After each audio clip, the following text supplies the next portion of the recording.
So here is our data set about the students, and we can see that this is the column that contains the data of where the student lives.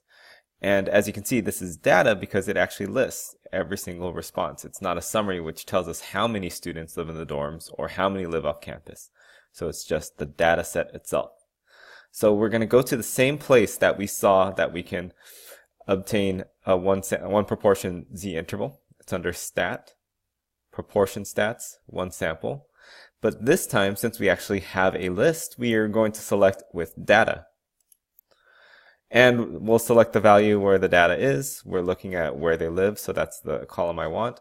Now here's where it's a little different, is we have to define what's success. Since we are interested in finding out how many students live in dorms, and that is denoted with the term dorm under for their column that it's in.